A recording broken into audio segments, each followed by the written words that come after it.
We're Cardinal 10. Our presentation for this econ project is on Mammoth Mountain and dynamic pricing. In Cardinal 10, there's Jessica Klepper, Joe Frigo, Kevin Reed, Anthony Messiah, and Evan O. For dynamic pricing strategies, Mammoth Mountain implements several different pricing practices in order to capture as much consumer surplus as possible. They utilize various types of market segmentation strategies, which include age-based pricing, early bird discounts, and peak load pricing.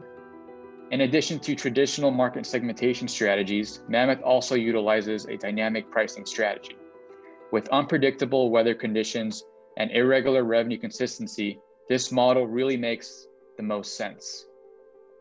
I'm going to pass it off to Evan, and he's going to be talking about age-segmented pricing.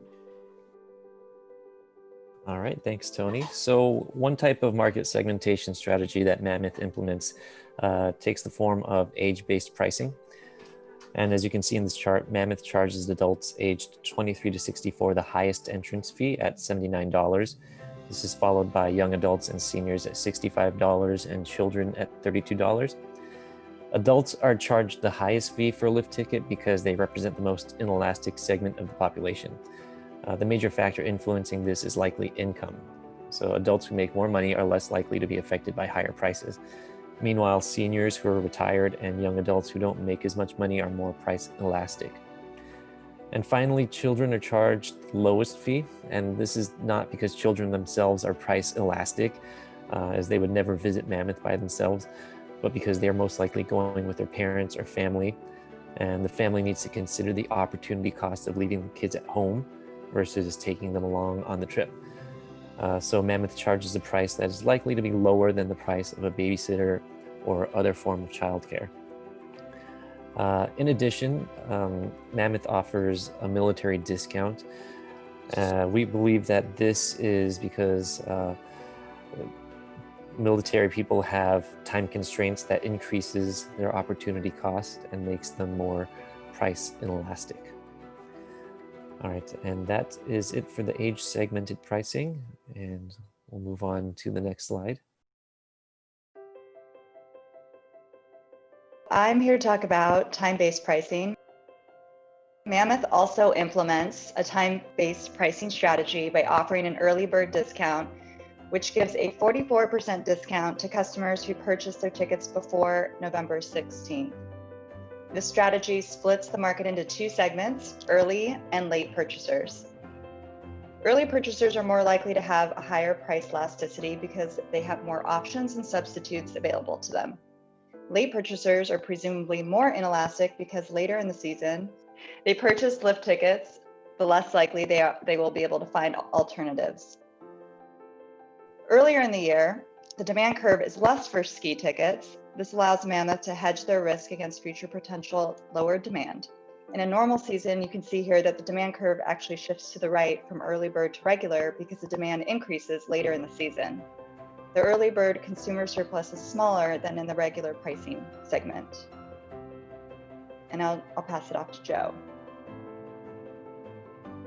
Mammoth also segments the market using peak load pricing, charging higher prices during busier months as well as during the weekend.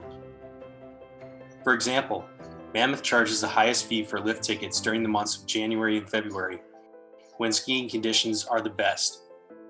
Customers who value better skiing conditions would have a higher opportunity cost if they visited Mammoth during the off-peak season and are thus more price inelastic. Mammoth also charges a higher fee during the weekends than they do during the weekdays. This is because customers who have regular work schedules would experience a higher opportunity cost if they took a day off work during a weekday to go skiing. Thus, they are more price inelastic with regards to weekend lift tickets.